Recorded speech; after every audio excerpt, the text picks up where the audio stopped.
What's up, everyone? Trent here. Welcome to the Phantom Zone, and today I'm talking She-Ra and the Princesses of Power Season 5. Unfortunately, the final season of the series. An excellent and wonderful series by DreamWorks Animation that's on Netflix and produced by Noelle Stevenson. The upside is Noelle will now get a chance to work on Lumberjanes, but I did love this series so much. It continued to grow with every season with interesting and diverse characters, strong, colourful animation, and some really great interactions between characters that really hit some strong emotional cues. And this season, the final season, is no exception whatsoever. This season sees Adora teaming up with the rest of the princesses to form a rebellion against the villainous Horde Prime, who has overtaken Hordak as the big bad of the series. Hordak's actually been assimilated into his hive mind, and Horde Prime wants to conquer Etheria by using the heart of Etheria to basically destroy the world and control everything and the universe beyond. This is a strong outing and a strong finish to the series, which sees the heroes fighting against seemingly insurmountable odds from episode 1 through to episode 13, and how they overcome these odds and the stories that they go through work really well. Now, Horde Prime is a great villain to finish. He's the opposite to Hordak. Hordak was very quick to temper, ruthless. He still had the strategy and the smarts, but Horde Prime has the opposite of that. He's like a cult leader. He's very softly spoken, and he's very narcissistic, has a messiah complex. He feels like he is God. He uses his words more than his brute strength, but he's not afraid to show force and just how much control he has. And that's mostly due to his hive mind, his clones, his horde clones that are walking around, and he sees all, he knows all. We see that throughout the series. Horde Prime's reach has no limits. And this is in great effect done by voice actor Keston Jones, who has this versatility with his voice. He makes you feel uneasy, but you listen to what Horde Prime's saying. You feel like he is all-powerful. And that's a really great way to have this series end with a villain that, when Adora is at her most vulnerable and weakest, has this type of god complex villain who thinks he's very similar to Brainiac from DC. He has this control. He likes to conquest planets and take a memento from them as if it's the last thing. And he shows them off willingly, but he doesn't have any compassion. He doesn't have any care. And it's really good to see him interact, particularly with Catra and Glimmer, who at the start of the season are his prisoners. Catra is not so much a prisoner, more that she's trapped because she was working with Hordak, but she still is completely undercut and undermined, and Horde Prime doesn't see any use for her in her plans other than giving information. Once that's expired, she's essentially useless. Whereas Glimmer has more importance because she's a princess. She knows how the heart of Etheria operates and what She-Ra is. So Horde Prime, great villain to finish off on.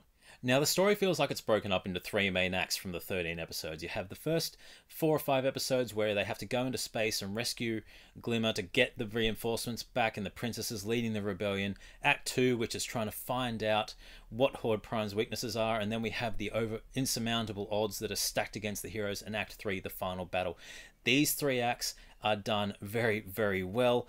It sets the tone and sets the pace extremely good throughout the whole season, and we get to see some strong character moments from both the lead characters and the supporting characters that tie into events of the previous series nicely. Now, along with the rebellion battling Horde Prime as the main plot and finding his weaknesses and taking him down, the big other plot that goes on is the relationship between Adora and Catra, as it has been for the rest of the series. This season, we see that come to a head. We get some great, strong character moments. The voice work by Amy Carrera as Adora and AJ Michalka as Catra is phenomenal.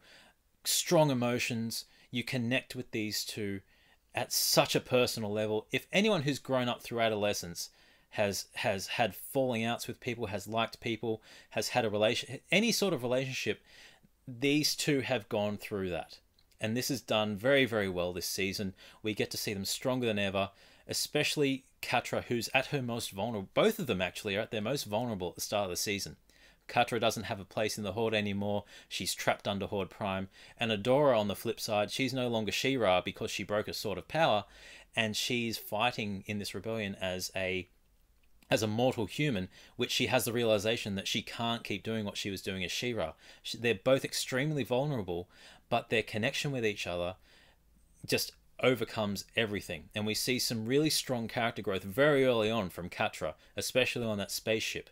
And then it just progresses through the rest of the season. And I feel that this is what She-Ra has done very well throughout the entire series, is focusing on these character relationships. And while you've got these key characters, the main characters who have their relationships, it's never ever forgetting the supporting characters. And this season, I would argue that the supporting characters really took over the main characters in terms of importance, with the exception obviously is Adora She-Ra, but they each played their main role and they had some great interactions that have been built upon again. You had Bow and Glimmer, who are growing, especially after the events of season 4 where they had a falling out, but you have Entrapta, who was with the Horde for so long, who's now back with the good guys, is not trusted, and she has to prove her worth. Entrapta is one of the best characters in this show. She's just so fun, so lively, so bubbly, always making jokes, and anytime there's tension, she's just there having fun, especially going into space. She's like, I'm going into space! That was a terrible voice. But she's just so much fun and a bright, bubbly character that even in these serious moments, she's there as not so much comedic relief, but just kind of, yeah, we've got this person who really loves tech and doesn't seem fazed by everything that's going on. It causes some really great interactions. And we get another great character called Wrong Hordak, who is very much like a blank slate. He falls out of Horde Prime's control, the hive mind, and is lost without a place. Him and Entrapta have a really strong connection because she thinks that that's originally Hordak, hence why it's Wrong Hordak. And we get some great character moments. He plays off really well, learning to wink especially. But you have Shadow Weaver. She's undergoing a redemption. She starts off trying to come up with actually decent plans, but everyone continues to ignore her, and she's just like standing in the back of her room while everyone's coming up with their other plans. And she's like, fine, I may as well just die then. I'm just stand here. But Shadow Weaver goes through redemption. You've got Perfumer and Scorpia. Excellent characters. Mermista and Seahawk. They need a spin-off show. Please give Seahawk a spin-off show. It's just wonderful. But you get to see all these different characters doing different things. And the strongest episodes of this season weren't the ones focusing on the main characters. It was the ones that was building the conflict eternally. And there was one episode that I personally really enjoyed, and that was when Mermista, Seahawk, Scorpio, and Perfumer all went undercover as spies to find out information about Horde Prime. Because not only do you have some really fun interactions, you get to see some of the seriousness that Horde Prime has. He is able to get his hive mind everywhere. His eyes are everywhere. And it really creates some tension between some of the key characters. Now, where this tension leads to is some great representation of LGBTQI relationships. And there's no better one, really, than the subplot involving Netossa and Spinnerella.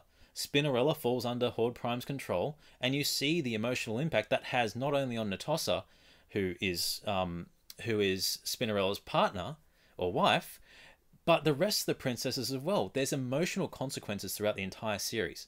That's attributed to just brilliant voice work, excellent animation. This animation throughout the entire series, season 5 is no exception. Beautiful, bright colors, excellent backgrounds, strong facial animations to help you feel what the characters are feeling. And then you have Bo's dads, and you have Micah, who does a nice little costume change to fool the Horde's minions, dressing up as She-Ra.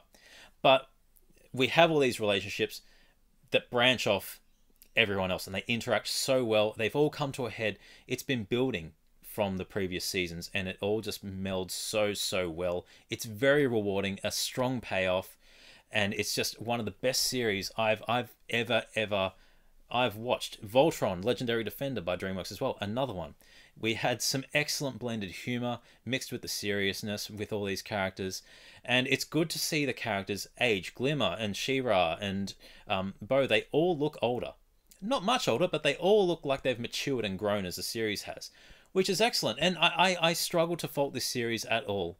And it's just one of those series that I could watch and watch and watch. I loved every second of it. It paid off so well. And well done to DreamWorks for not being afraid to actually have LGBTQI representation. It's ingrained into the story so well that it's just it's just all there. It's a great diverse range of characters. It's what TV and movies should be. So Disney, I hope you're watching. A little 1-second cameo is not good enough. But anyway, tell me your thoughts on She-Ra and the Princesses of Power in the comments below. Did you enjoy the series? What did you think of the payoff? What did you think of She-Ra's new costume? I loved it. It was epic. I loved that costume. And I've got a premium format of the original She-Ra. So yeah, I love She-Ra. I love Masters of the Universe. I love this series. I want to see more. Well done to Noelle Stevenson for producing it. And yeah, I'm Trent. As always, keep it nerdy.